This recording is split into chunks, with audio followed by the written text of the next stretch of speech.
মুসলমান যেমন যেমন কিয়ামত নিকটে আসছে তেমন তেমন মানুষ পথভ্রষ্টতার দিকে এগিয়ে যাচ্ছে।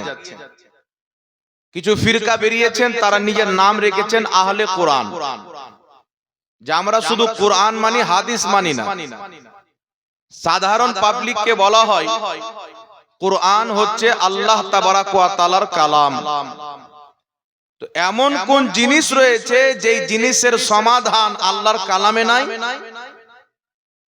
পাবলিকের ব্রেন বলতেছে কথা তো ঠিক, সব জিনিসের সমাধান আল্লাহ পাকের কালামে রয়েছেন, তো হাদিসের কি প্রয়োজন? কিন্তু পৃথিবীর মুসলমান ওই কালাম আমাদেরকে বাধ্য করছেন হাদিস মানার জন্য। পবিত্র কোরআন পাকে কোনো একটি আয়াত কেউ দেখাতে পারে না যে আল্লাহ বলেছেন শুধু আমার আদেশ মানো। যেখানে আল্লাহ পাক বলেছেন আতিউল্লাহ, আল্লাহর আদেশ মানো, তারপরেই আল্লাহ পাক বলেছেন ওয়া আতিউর রাসূল, এবং আমার রাসূলের আদেশ মানো। তো আল্লাহ তাবারাক ওয়া তাআলার আদেশ তো আমরা কোরআন পাকে পেয়ে যাই, আল্লাহ পাকের হুকুম কোরআন পাকে পেয়ে যাই, কিন্তু রাসূলুল্লাহ সাল্লাল্লাহু আলাইহি ওয়াসাল্লামের হুকুম কোথায় পাওয়া যাবে?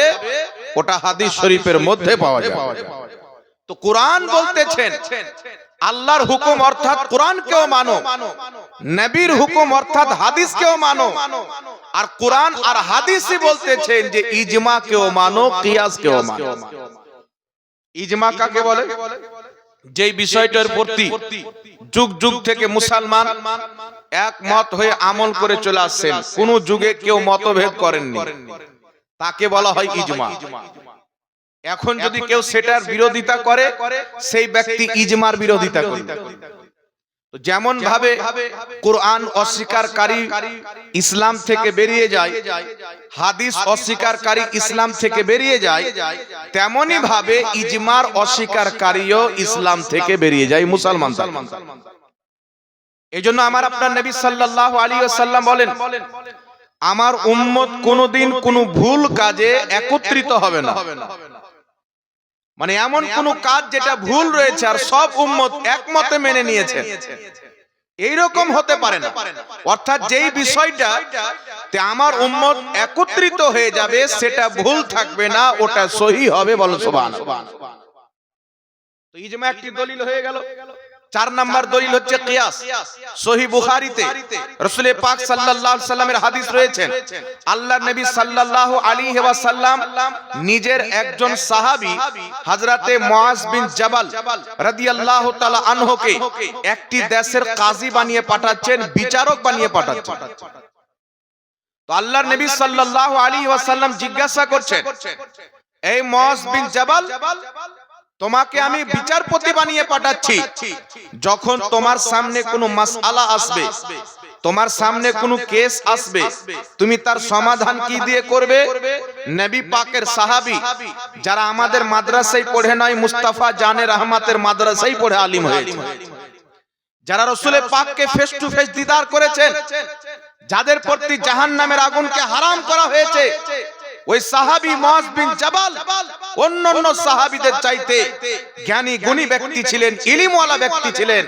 তিনি উত্তরে বলছেন, ইয়া রাসূলুল্লাহ, আমার সামনে যদি কোনো মাসআলা চলে আসে, আমি তার সমাধান কিতাবুল্লাহ, আল্লাহর কোরআন দিয়ে করব। তো আমার আপনার নবী পাক সাল্লাল্লাহু আলাইহি সাল্লাম বললেন না, ঠিক আছে কোরআন দিয়ে করবে, এটাই যথেষ্ট। নবী পাক সাল্লাল্লাহু আলাইহি ওয়াসাল্লাম বলছেন, তুমি যদি কোরআন পাকে না পাও, কোরআন পাকে যদি তুমি না পাও, হযরতে মুআজ বিন জাবাল রাদিয়াল্লাহু তাআলা আনহু বলতেছেন, ইয়া রাসূলুল্লাহ, ইয়া হাবিবাল্লাহ, আপনার সুন্নাত অর্থাৎ হাদিস দিয়ে করব। নবী পাক সাল্লাল্লাহু আলাইহি সাল্লাম বলছেন, যদি হাদিসও না পাও, চিন্তা করেন মুসলমান, একজন সাহাবীকে আমার আপনার নবী বলতেছে, যে সাহাবী প্রত্যেক মুহাদ্দিস চাইতে বেশি জ্ঞানী হয়, যে সাহাবীরা যাদের প্রতি রাসূল পাকের রহমতের দৃষ্টি পড়েছে, যাদের ব্যাপারে আল্লাহ কোরআনে বলেছেন আমি তাদের প্রতি রাজি, তারা আমার প্রতি রাজি, এই সাহাবী ইলমওয়ালা নবী পাকের কাছ থেকে শিক্ষা অর্জন করেছেন, এই সাহাবীকে রাসূল পাক বলছেন যদি কোরআন পাকেও না পাও, হাদিসেও না পাও, এই রাসূলের পাকের কথা দ্বারা কি বোঝা যাচ্ছে? প্রত্যেক জিনিসের সমাধান মানুষ কোরআনে পেয়ে যাবে, হাদিসে পেয়ে যাবে, এটা সম্ভব নয়। কোরআন পাকে সব আছে, এটা একমাত্র মুহাম্মদ রাসূলুল্লাহর জন্য। আমার আপনার ক্ষমতা নাই যে এই কোরআন থেকে প্রত্যেক মাসলা বের করে নেব, এটা একমাত্র রাসূলুল্লাহর জন্য।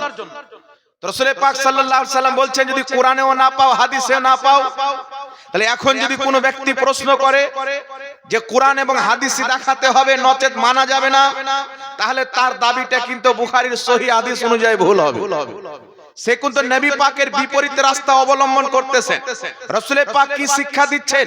যদি কোরআন পাকেও না পাও, হাদিস শরীফেও না পাও, তাহলে কি দিয়ে সমাধান করবে? হযরতে মুআজ বিন জাবাল রাদিয়াল্লাহু তাআলা আনহু উত্তরে বলতেছেন, ইয়া রাসূলুল্লাহ, ইয়া হাবিবাল্লাহ, আমি কোরআন হাদিসকে সামনে রেখে কিয়াস করে ফতোয়া দিব।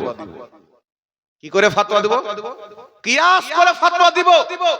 রাসূলের পাক সাল্লাল্লাহু আলাইহি সাল্লাম বললেন, না, কিয়াস করে কোনো ফতোয়া দেওয়া যাবে না, কোরআন হাদিস থেকে দিতে হবে।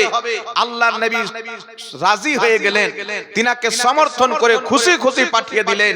এখানে রাসূলের পাকের রাজি হওয়া কিয়াসকেও একটি ইসলামের দলিল বানিয়ে দিলেন। সুবহানাল্লাহ।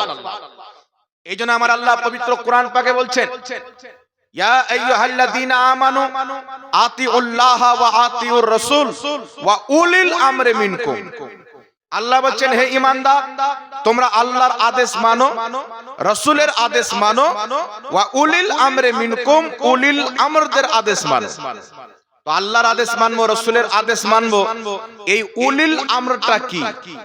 এই উলিল আমরের ব্যাখ্যা সাহাবী রাসূল আব্দুল্লাহ ইবনে আব্বাস, নবী পাকের চাচাতো ভাই হযরত আব্দুল্লাহ ইবনে আব্বাস, রাসূল পাকের সাহাবী রাদিয়াল্লাহু তাআলা আনহু, তাফসীর ইবনে আব্বাসে এই উলিল আমরের ব্যাখ্যা করতে গিয়ে বলতেছেন, আল্লাহ পাক কোরআনে বলেছেন, উলিল আমরদের আদেশ মানো, এর অর্থ হচ্ছে হক্কানি ফকিহ তবকার যারা আলিম, তাদের আদেশও তোমরা মানো।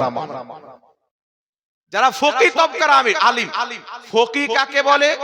যাদেরকে আল্লাহ পাক ধর্মের জ্ঞান দান করেন, কোরআন হাদিসের বুঝ দান করেন, তাদেরকে ফকিহ বলা হয়।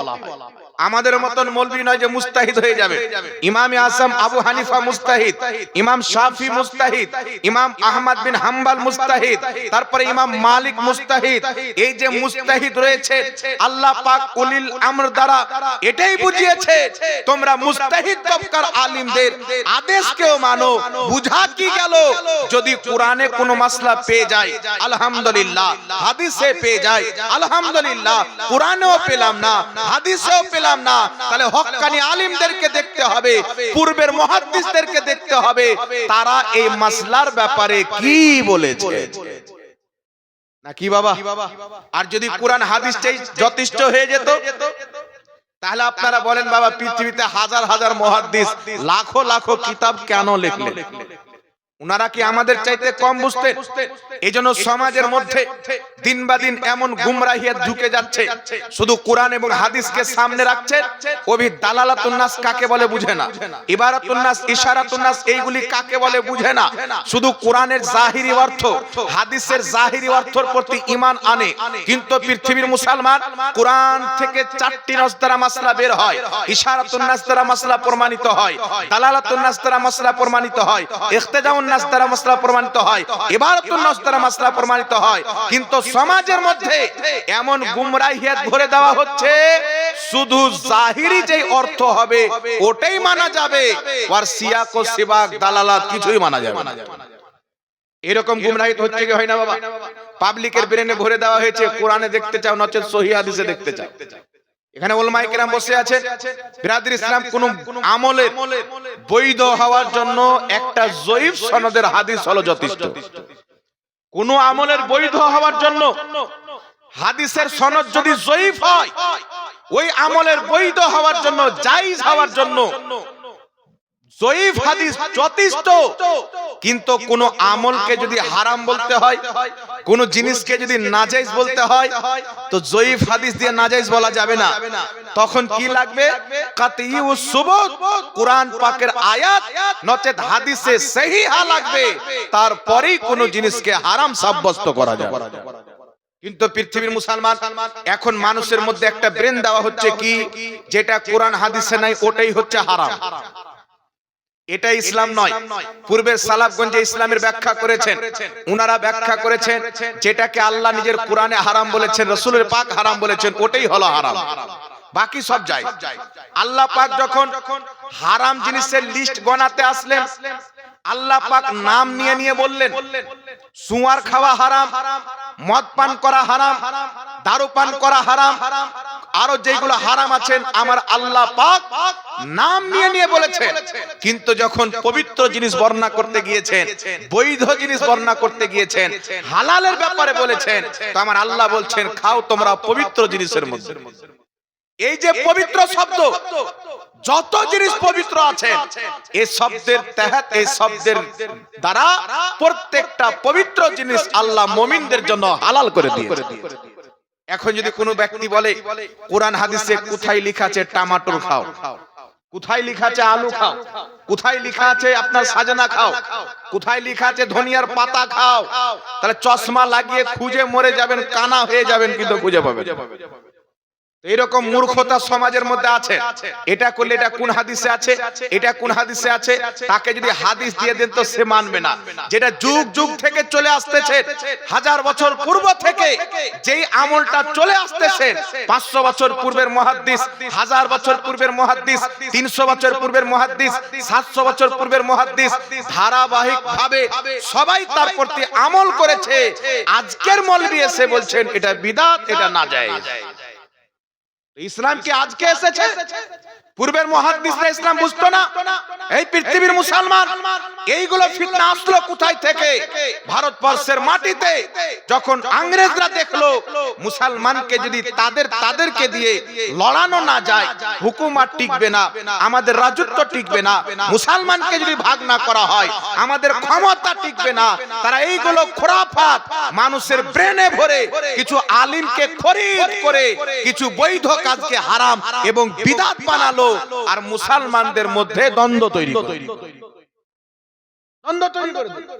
এই জন্য পৃথিবীর মুসলমান আপনাদেরকে বলতে চাই দিন অত সহজ নয়। আমার নবী ইসলাম কষ্ট করে প্রচার করেছে, ফতোয়াবাজি করে এই ইসলামকে নষ্ট করা যাবে না।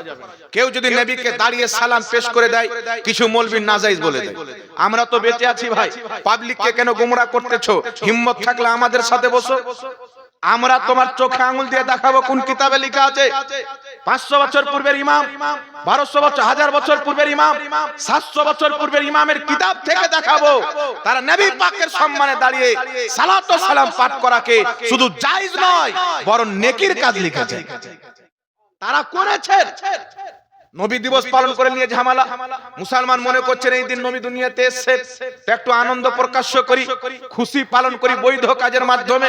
তো কেউ যদি মসজিদে একটু আহারের ব্যবস্থা করে দেয়, মিলাদ জালসার ব্যবস্থা করে দেয়, নবী পাক দুনিয়াতে এসেছে, একটু রাসূল পাকের জিকির আজকার হবে, মৌলভী সাহেব ফতোয়া দেয় মিলাদ পালন করা নাজায়েজ।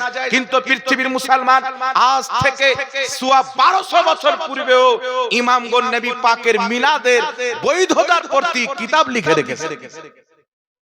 হাজার বছর পূর্বের ইমামগণ, একটা নয় দুটা নয়, শুধু আরব দেশে 450 জন ইমামের লিস্ট আমার কাছে আছে।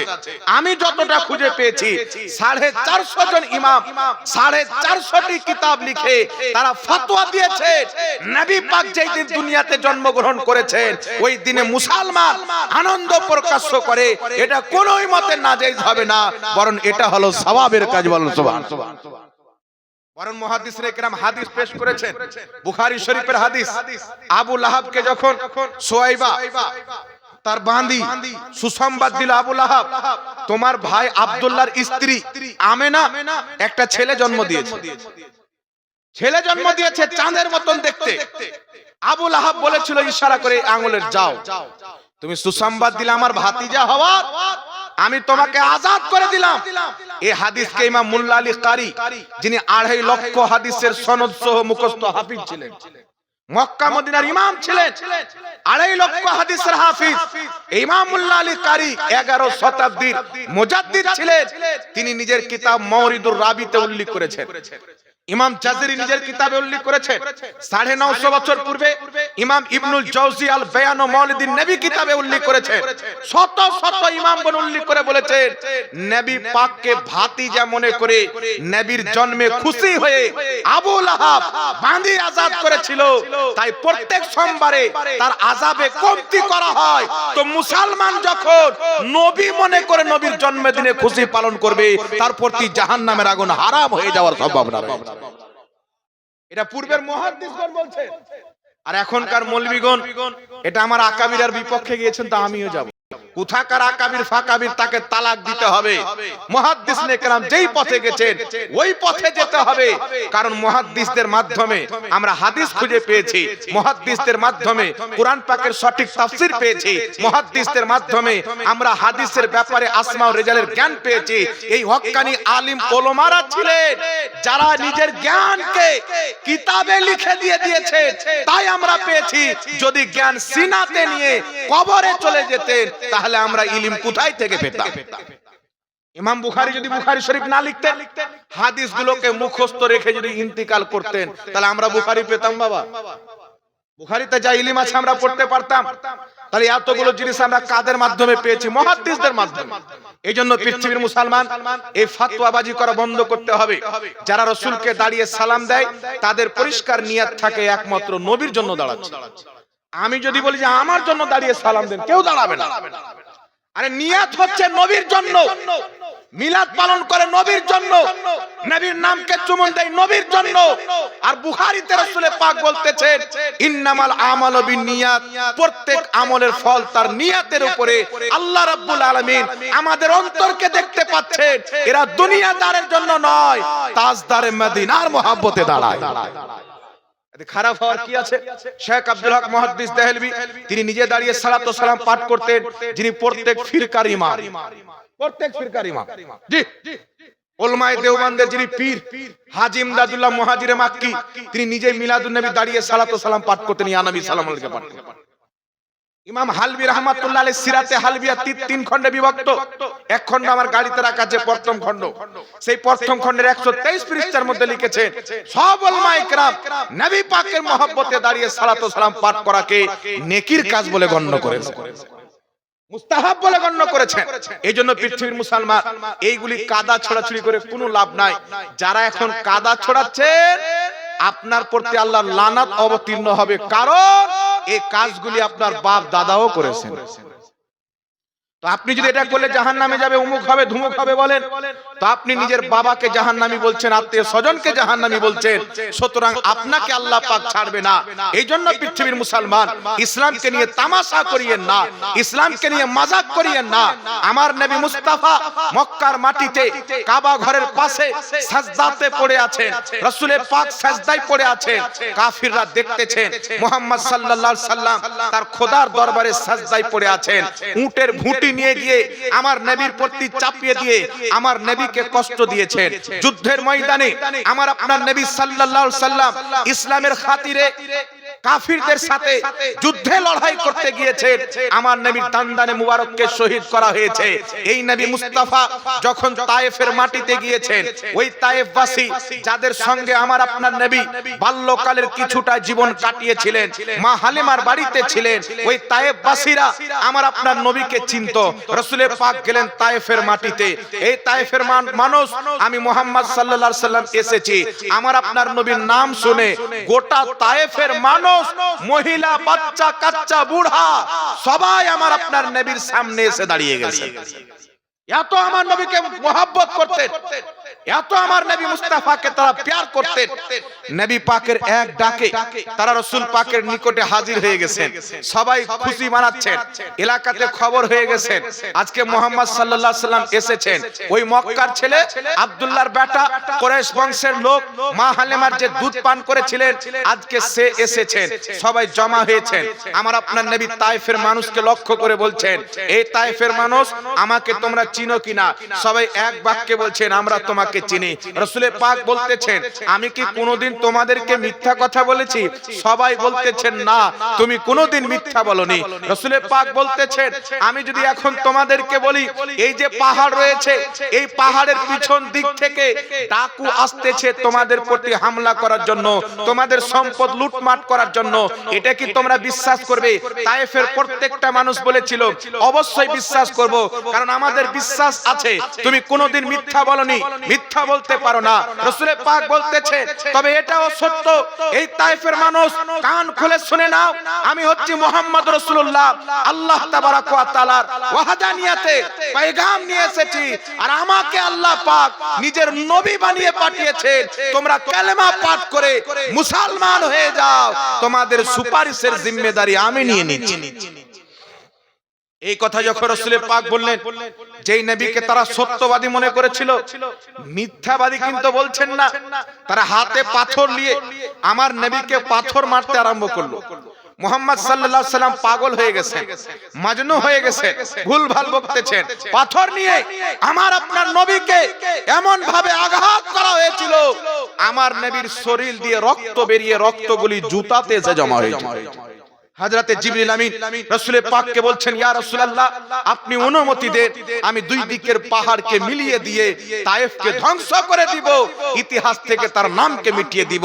আমার আপনার নবী রাহমাতুল লিল আলামিন উত্তরে বলেছিলেন এই জিবরিল শুনো, আজকে এরা আমাকে পাথর দিয়ে আঘাত করছে, কালকে এরাই আমার কালমা পাঠ করে যুদ্ধের ময়দানে খোদা এবং রাসূলের মহব্বতে নিজের গর্দান আমার পক্ষে হয়ে কাটাবে। বল সুবহানাল্লাহ। এরা একদিন ইসলামের জন্য রক্ত দিবে। এরা আজকে আমাকে চিনতে পারেনি, এরা ভুল বুঝেছে, এরা একদিন বুঝতে পারবে, এরা কালমা পাঠ করবে। সারা পৃথিবীর মুসলমান দেখেছে ওই বদরের যুদ্ধের প্রান্তরে আমার আপনার নবী মুস্তাফা মাত্র 313 জন সাহাবী নিয়ে গিয়েছিল। কতজন সাহাবী? 313 জন সাহাবী রাসূলুল্লাহর পক্ষে আছেন, আর বিপক্ষে হাজার কাফির। তাদের হাতে, সকলের হাতে অস্ত্র। সাহাবীর মধ্যে কারোর কাছে অস্ত্র আছে, কারোর কাছে নাই। বিভিন্ন ভাবে কোন সাহাবী 3 বেলা খেয়েছেন, কেউ খায়নি। কষ্টের টাইমে 313 জন সাহাবীকে নিয়ে আমার আপনার নবী মুস্তাফা সাল্লাল্লাহু আলাইহি ওয়াসাল্লাম যুদ্ধের ময়দানে প্রস্তুত আছেন। 303 জন সাহাবীকে নামিয়ে দিলেন। নামার পর আমার নবী দোয়া করেছিলেন, আল্লাহ এই 313 জন সাহাবী যদি কামিয়াব না হতে পারে, এই জমিনের মাটিতে তোমার কোনোদিন ইবাদত হবে না। এই দোয়া রাসূল পাক করলেন, কারেন্টের মতন আরশে ইলাহিতে রাসূল পাকের দোয়া পৌঁছে গেল। আল্লাহ তাবারাক ওয়া তাআলা আসমান থেকে হাজারো ফেরেশতাকে ওই বদরের প্রান্তরে অবতীর্ণ করলেন। সাহাবীদের সঙ্গে হয়ে ফেরেশতারা যুদ্ধের ময়দানে লড়াই করে ওই বদরের মাটিতে ইসলামের পতাকাকে আমার আল্লাহ উঁচু করেছিলেন। কত কষ্ট আমার নবী পেয়েছিলেন। যেই রাত্রিতে রাসূল পাকের ঘরকে 40টা কাফির ঘিরেছে, মুহাম্মদ সাল্লাল্লাহু আলাইহি সাল্লাম মক্কা যাবে, হিজরত করে মদিনাতে, মক্কা থেকে মদিনা যাবে। কাফিরের কানে খবর গেল আমার আপনার নবীর ঘরকে চতুর্দিক থেকে ঘিরেছে 40 জন কাফির। রাসূল পাক যেমনই বের হবে কতল করে দাও, মার্ডার করে দাও, শহীদ করে দাও, কোনো কিছু জিজ্ঞাসা করা হবে না। এদিকে আমার আপনার নবী ঘরের মধ্যে বসে আছেন। হযরতে আলীকে বলছেন, আলী আমি এখন হিজরত করে মদিনা যাব, তুমি আমার বিছানাতে ঘুমিয়ে যাও। যখন সকাল হয়ে যাবে আমার কাছে যাদের আমানত আছে সেইগুলিকে সঠিকভাবে পৌঁছে দিয়ে তুমিও কালকে মদিনা চলে আসবে। হযরতে আলীকে নসিহত করে আমানতগুলিকে সঁপে দিয়ে আমার আপনার নবী মুস্তাফা ওই মক্কা থেকে, ঘর থেকে বের হবে। 40 জন কাফির দাঁড়িয়ে আছে। রাসূল পাক হাতে কিছু পাথর কাকড় নিলেন আর কাফিরদের দিকে চালিয়ে দিলেন। তাদের সামনে দিয়ে রাসূল পাক চলে গেলেন, তারা টের পেল না, বুঝতেই পারল। আল্লাহ আয়াত নাযিল করে বলছেন, হাবিব হিজরতের রাত্রিতে যে তুমি পাথরগুলি ফেলেছিলে, তুমি ফেলোনি, ওই পাথরগুলি তো আমি আল্লাহই ফেলেছিলাম। জোরে বলতে হবে বাবা। রাসূল পাকের পাথর ফেলাকে আল্লাহ তাবারাক ওয়া তাআলা নিজের পাথর ফেলা বলছেন। এই জন্য পৃথিবীর মুসলমান এই ইসলামকে প্রচার করতে গিয়ে আমার নবী কত কষ্ট করেছেন। একটি হাদিস আপনাদের সম্মুখে বলে দিই। রাসূল পাকের বয়স যখন 40 বছর হয়ে যায়, আল্লাহর পক্ষ থেকে হুকুম হলো, এই নবী মুস্তাফা তুমি মানুষকে দাওয়াত দিতে আরম্ভ করো। আমার আপনার নবী মুস্তাফা সর্বপ্রথম নিজের বংশ কুরাইশদেরকে দাওয়াত দিলেন। কুরাইশ বংশের লোক, চাচা আছেন, ভাতিজা আছেন, ভাই আছেন, আরো আত্মীয় স্বজন আছেন, চাচারা ভাই আরো কেউ, বংশের লোককে নবী পাক দাওয়াত দিলেন যখন রাসূলের বয়স 40 বছর হয়ে যায়। এখানে একটা মাসলা আপনাকে বলে দিই বাবা, আমার আপনার নবী নবুয়ত কবে পেয়েছিলেন? কিছু লোক বলতে চায় 40 বছর পর্যন্ত আমার নবী পথভ্রষ্ট ছিল, নাউজুবিল্লাহ, 40 বছর পর হেদায়েত পেয়েছেন। কিছু লোক বলতে চায় 40 বছর পূর্বে নবী ছিলেন না, 40 বছর পর নবী হয়েছেন।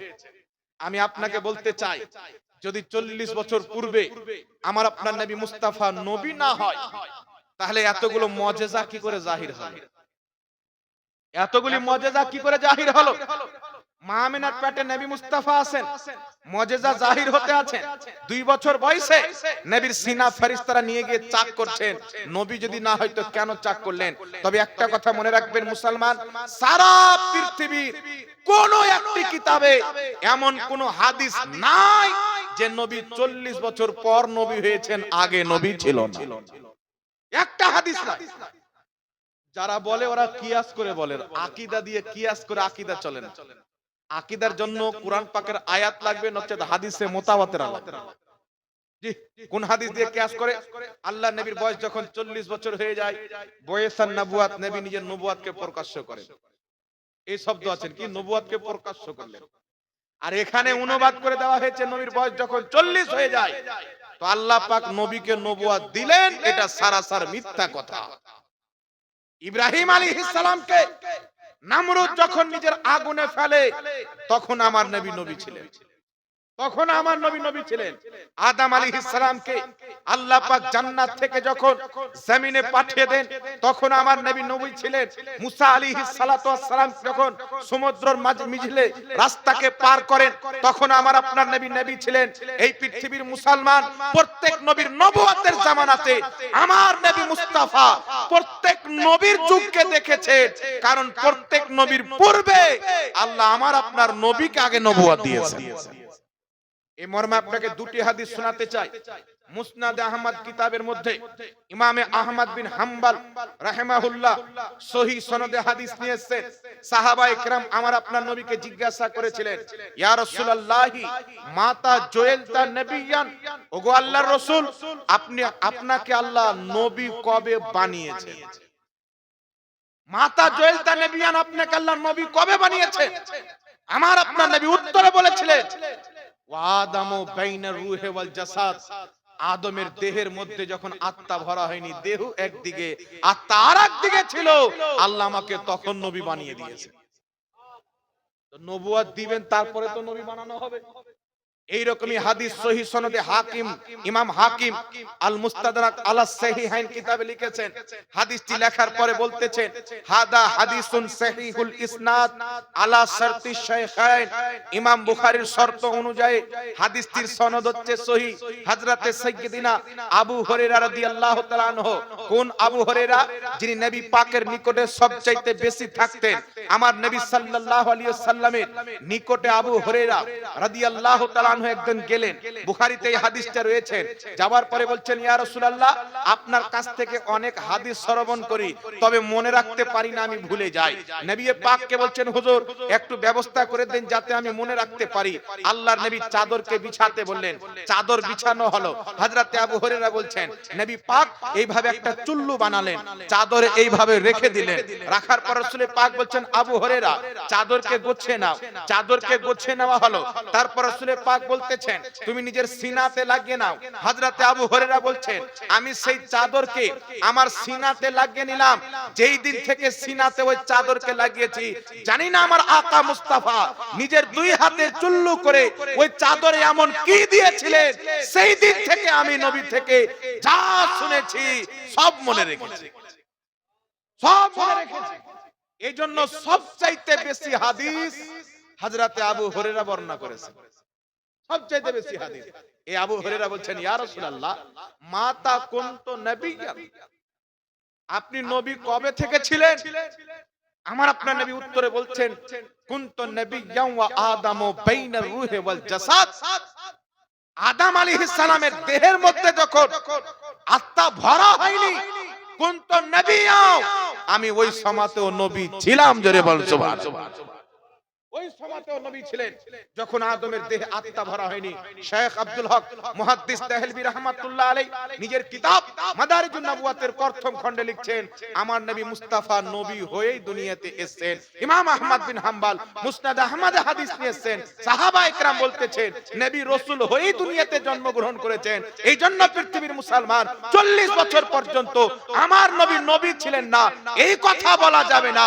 আমার নবী 40 বছর নবী ছিলেন, তবে 40 বছর পর নিজের নবী হওয়াকে এলান করেছেন, প্রচার করেছেন।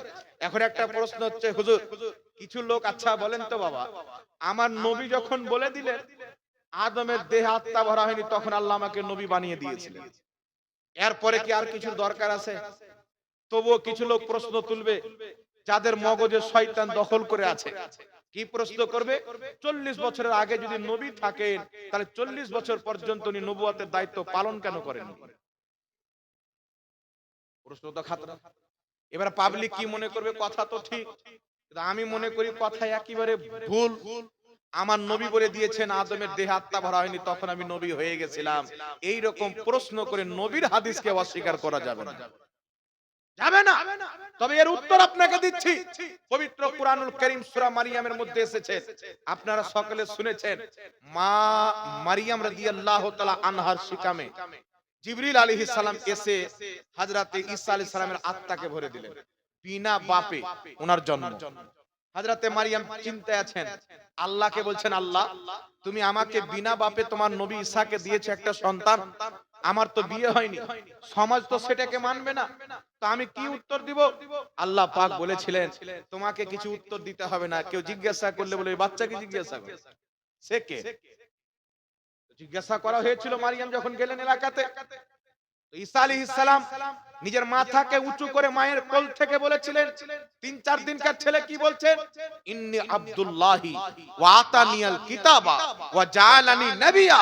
আল্লাহ কুরআনে উল্লেখ করেছেন ঈসা আলাইহিস সালাম মায়ের কোল থেকে বললেন, ইন্নী আব্দুল্লাহি, নিশ্চয় আমি আল্লাহর বান্দা, ওয়া আতানিয়াল কিতাবা, আল্লাহ আমাকে কিতাব দিয়েছে, ওয়া জাআলানি নবিয়্যা, আল্লাহ আমাকে নবী বানিয়ে দিয়েছে।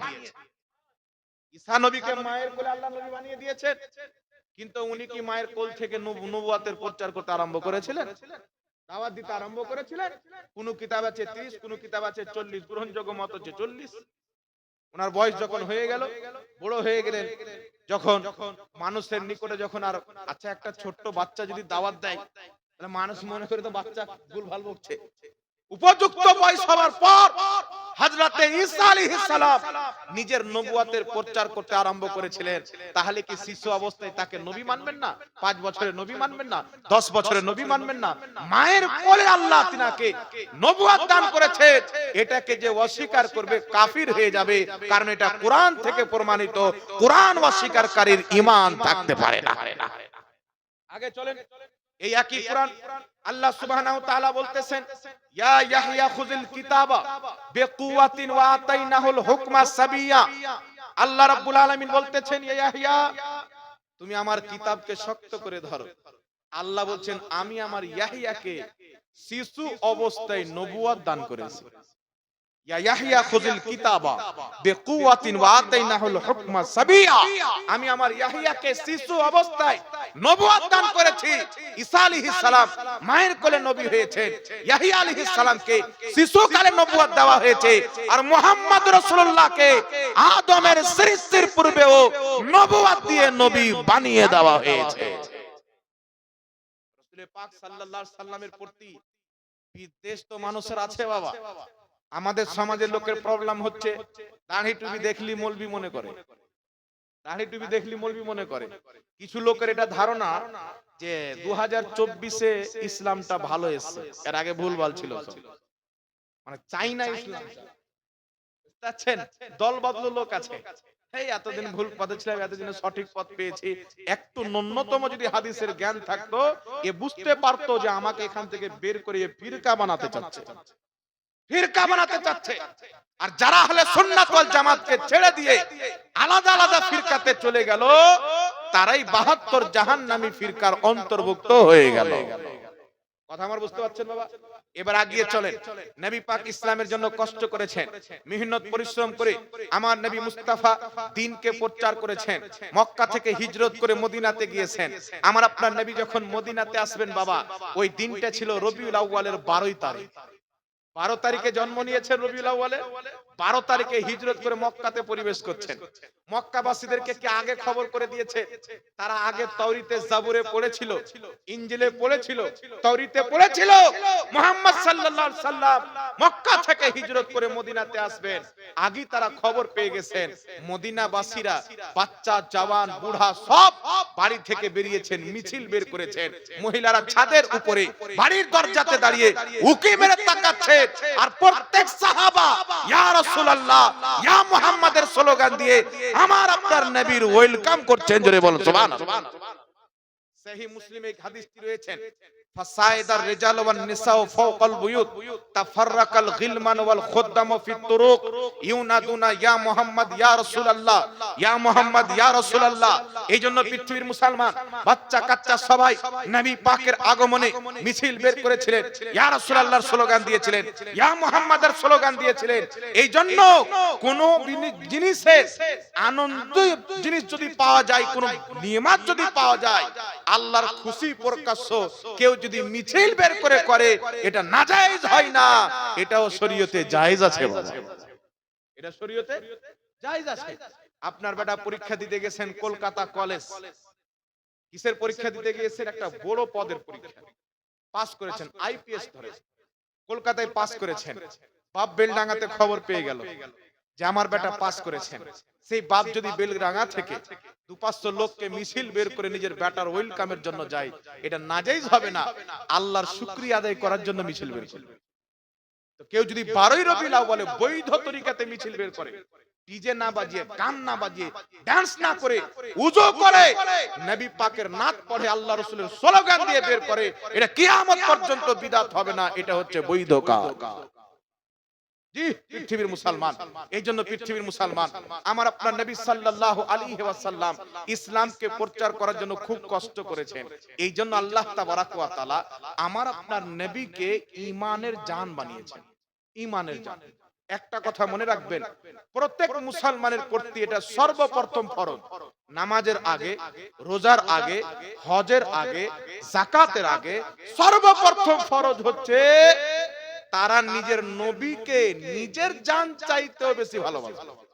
বাপ অপেক্ষা, মা অপেক্ষা, এক কথা আল্লাহ সুবহানাহু ওয়া তাআলার পরে সবচাইতে বেশি তার নবীকে মুহাব্বত করবে, তারপরে সেই ব্যক্তি ঈমানে কামিলের মঞ্জিলে গিয়ে ঈমানদার নচেত হতে পারবেন না আপনি।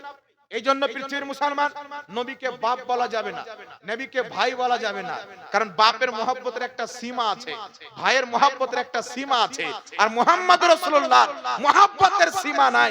যতই মহব্বত করবেন ততই আমার আল্লাহ রাজি হয়ে যাবে। এই জন্য পৃথিবীর মুসলমান আল্লাহ পাক কোরআনে বলছেন, ওয়া তুআযজিরুহু ওয়া তুআক্কিরুহু, তোমরা আমার নবীর খুব ইজ্জত করো, খুব সম্মান তওকির করো, নবীর খুব ইজ্জত করো। কেমন ভাবে ইজ্জত করবেন? সাহাবা ইকরাম কেমন ভাবে ইজ্জত করেছিলেন? আপনাকে দুটি হাদিস শোনাচ্ছি বাবা। একটি হাদিস আল বিদায়া ওয়ান নিহায়া কিতাবের মধ্যে তারিখ হিসাবে, ইতিহাস হিসাবে ইমাম ইবনে কাসির রাহমাতুল্লাহ আলাইহি উল্লেখ করেছেন। হযরতে খালিদ বিন ওয়ালিদ রাদিয়াল্লাহু তাআলা আনহু, নামটা শুনেছেন বাবা? উনাকে বলা হয় সাইফুল্লাহ, আল্লাহর তলোয়ার। এই খালিদ বিন ওয়ালিদ রাদিয়াল্লাহু তাআলা আনহু 84টা যুদ্ধের ময়দানে অংশগ্রহণ করেছিলেন। প্রত্যেকটা যুদ্ধের ময়দানে আল্লাহ পাক তিনাকে বিজয় দান করেছেন, কোথাও তিনি হারেননি। প্রত্যেকটা যুদ্ধের ময়দানে উনার জিতার কারণটা কি বাবা? হাকিম আল মুস্তাদরাক আলা সাহিহাইন কিতাবে একটি হাদিস এসেছেন, আর ইমাম যাহাবী রাহমাতুল্লাহ আলাইহি সিয়ার ও আলামিন নোবালা কিতাবে লিখতেছেন, হযরতে খালিদ বিন ওয়ালিদ রাদিয়াল্লাহু তাআলা আনহু বলতেছেন, একদিন দয়ার নবী মুস্তাফা নিজের মাথা হালাক করবেন, চুল কাটবেন। সাহাবায়ে কেরাম উপস্থিত হয়েছেন, খবর পেয়ে এত ভিড় হয়েছে, সাহাবীরা এমন ভাবে নবী মুস্তাফার চতুর সাইডে তাওয়াফ করছেন যেমন কাবার তাওয়াফ করা হয়। রাসূলের চতুর সাইডে ঘুরছেন কেন?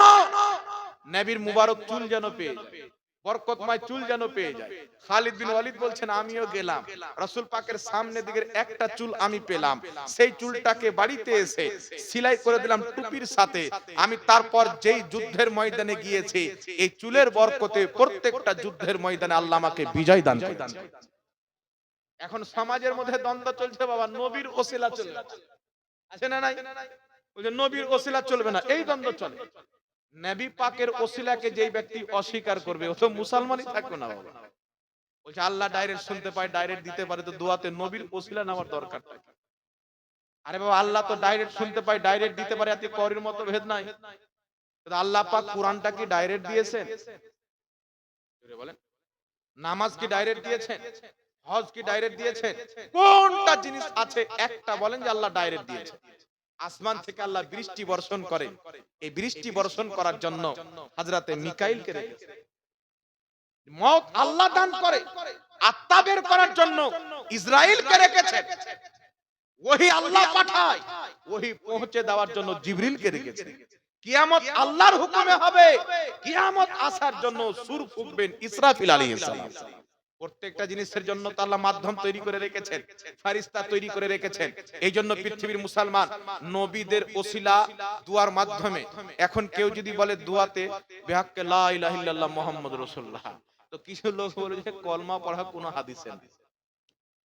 কিন্তু যে দোয়া করলো বিহাক্কে লা ইলাহা ইল্লাল্লাহ মুহাম্মাদুর রাসূলুল্লাহ, এই কালেমাটার ওসিলা নিল দুয়ার শেষে, যে আল্লাহ এই কালেমার ওসিলাতে আমার দোয়া কবুল করে নাও। কত সুন্দর কথা।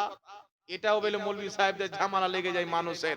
তবে আমি আপনাকে নবী পাকের একটা হাদিস শোনাচ্ছি বাবা, যে হাদিসকে ইমাম হাইসামি রাহমাতুল্লাহ আলাইহি মাজমাউস যাওয়াইদ কিতাবে উল্লেখ করেছেন। ইমাম হাকিম হাদিসটিকে সহিহ বলেছেন, ইমাম ইবনে হিব্বান হাদিসটিকে সহিহ বলেছেন। একই হাদিসকে ইমাম সামহুদি রাহমাতুল্লাহ আলাইহি নিজের কিতাব খুলাসাতুল ওয়াফা বে আখবারে দারিল মুস্তাফা কিতাবে উল্লেখ করে বলেছেন, হাদিসটির সনদ হচ্ছে সহিহ। আমার আপনার নবী সাল্লাল্লাহু আলাইহি ওয়াসাল্লামের বাবা যখন ইন্তিকাল করলেন, মা যখন ইন্তিকাল করলেন, তিনার লালন পালন তিনার দাদা হযরতে আব্দুল মুত্তালিব শুরু করলেন। হযরতে আব্দুল মুত্তালিব যখন ইন্তিকাল করবেন, রাসূলের পাককে তিনার চাচা আবু তালিবকে দিয়ে দিলেন। জানাবে আবু তালিবের বাড়িতে, হযরতে আলী রাদিয়াল্লাহু তাআলা আনহুদের বাড়িতে আমার আপনার নবীর কিন্তু লালন পালন হয়েছে। আবু তালিবের স্ত্রীর নাম হলো ফাতেমা বিনতে আসাদ। কি নাম বললাম বাবা? ইনি হচ্ছেন আবু তালিবের স্ত্রী। যখন তিনি ইন্তিকাল করলেন, আমার আপনার নবী সাল্লাল্লাহু আলাইহি ওয়াসাল্লাম তিনাকে দাফন করলেন, মাটি দিলেন। মাটি দেওয়ার পর কবরের পাশে আমার নবী দোয়া করছেন। আল্লাহ নবী দোয়া করছেন, আল্লাহ তুমি আমার মায়ের কবরকে প্রশস্ত করো, তার মাগফিরাত করো, বিহাক্কে নবিয়্যিকা ওয়াল আম্বিয়া আল্লাযীনা মিন ক্বাবলি, তোমার নবী আমার ওসিলায়, ওয়াল আম্বিয়া আল্লাযীনা মিন ক্বাবলি, পূর্বে যত নবী গিয়েছেন ওই সমস্ত নবীর ওসিলায়, আমার ওসিলায়, পূর্বের সমস্ত নবীর ওসিলায়। পৃথিবীর মুসলমান আদম আলাইহিস সালাম, ইব্রাহিম আলাইহিস সালাম, নূহ আলাইহিস সালাম, মুসা আলাইহিস সালাম, ইনাদের ইন্তিকালে হাজারো বছর পর তাদের ওসিলা দিয়ে আমার নবী দোয়া করলেন।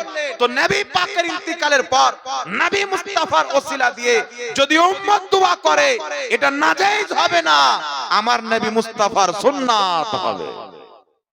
এটা নবীর সুন্নাত হবে কি হবে না? যেটা নবী করেছেন ওটা সুন্নাত। কিন্তু কিছু মূর্খ মৌলবি বেরিয়েছেন, ওসিলার দরকার নাই। এগুলো হচ্ছে জাহিল মৌলবি বাবা। আমার আপনার নবী সাল্লাল্লাহু আলাইহি ওয়াসাল্লাম বলছেন, যখন তুমি বাড়ি থেকে বের হবে মসজিদের দিকে, তো ফকিরদের ওসিলাতে দোয়া করবে যারা আল্লাহর ফকির। ইবনে মাজাতে হাদিস পেয়েছেন। একটা হাদিস আপনাকে বলে দিচ্ছি, এই সুনানে ইবনে মাজাতে একবারে সহিহ সনদে। আমার নবীর দরবারে একটা অন্ধ সাহাবী আসলেন। নাবিনা সাহাবী, দুই চোখে দেখতে পেতেন না। ইয়া রাসূলুল্লাহ, আমি দেখতে চাই, আপনি একটু দোয়া করেন যাতে আমার চোখের দৃষ্টি ফিরে চলে আসে। নবী পাক সাল্লাল্লাহু আলাইহি ওয়াসাল্লাম বলছেন তুমি যেমন আছো তোমার জন্য এটাই ঠিক আছে, এটাই তোমার জন্য উত্তম। সে সাহাবী বলছেন না হুজুর আমি দেখতে চাই। রাসূল পাক বলেন ঠিক আছে তুমি বাড়ি যাও, উযু করো, 2 রাকাত নামাজ পড়ো, আমার ওসিলা দিয়ে আল্লাহর কাছে দোয়া করো, বেহাক্কে মুহাম্মদ সাল্লাল্লাহু আলাইহি ওয়াসাল্লাম, আমার ওসিলা দিয়ে দোয়া করো। সাহাবায়ে কেরাম বলছেন ওই সাহাবী সঙ্গে সঙ্গে বাড়ি চলে গেলেন, উযু করে 2 রাকাত নামাজ পড়ে নবী মুস্তাফার ওসিলা দিয়ে দোয়া করলেন, আল্লাহ আমি তোমার দিকে মুতাওয়াজ্জহ হচ্ছি, তোমার দিকে আমি দোয়া করতেছি, তোমার কাছে তোমার নিকটে চাইতেছি, বেহাক্কে মুহাম্মাদিন, তোমার নবী মুহাম্মাদের ওসিলায়। এইভাবে ওই সাহাবী দোয়া করলেন। দোয়া করার পর বাড়ি থেকে বেরিয়ে আসছেন, সাহাবায়ে কেরাম বলছে সে এমন ভাবে দেখতে ছিল মনে হয় কোনোদিন অন্ধ ছিল না, অন্ধই ছিল না। কিন্তু পৃথিবীর মুসলমান দুর্ভাগ্যের বিষয় হচ্ছে আমরা যদি কোরআন পাক এখন পড়ি তো মানুষ তো এখন কোরআনকেও মানছে না, হাদিসকেও মানছে না। দেখছেন আমার হুজুরটা কি বলেছেন, অমুক ডাক্তারটা কি বলেছেন, অমুক স্কলারটা কি বলেছেন। আমি আপনাকে বলতে চাই পৃথিবীর মুসলমান জান্নাতে তারাই যাবে যারা খাজা মঈনুদ্দিন চিশতি যেই আকীদার লোক ছিল সেই আকীদা লালন করবে। জান্নাতে তারাই যাবে যারা নিজামউদ্দিন আউলিয়া যেই আকীদা প্রচার করেছেন সেই আকীদার প্রতি চলবে, তারাই জান্নাতে যাবে। জান্নাতি তারাই হবে যারা শেখ আব্দুল কাদের জিলানী গাউসে আজমের আকীদা রাখবে, ইমামে আজমের আকীদা রাখবে। আর আল্লাহ ওয়ালাদেরকে বাদ দিয়ে যারা মেহনত পরিশ্রম করে পৃথিবীতে ইসলামের আলো জ্বালিয়েছেন তাদেরকে ঘৃণা করে আপনি যেই দলে যান না কেন জাহান্নাম ছাড়া রাস্তা হবে না। দল একটাই জান্নাতি, যেই দলে খাজা মঈনুদ্দিন চিশতিও ছিলেন, বাগদাদের গাউসে আজমও ছিলেন।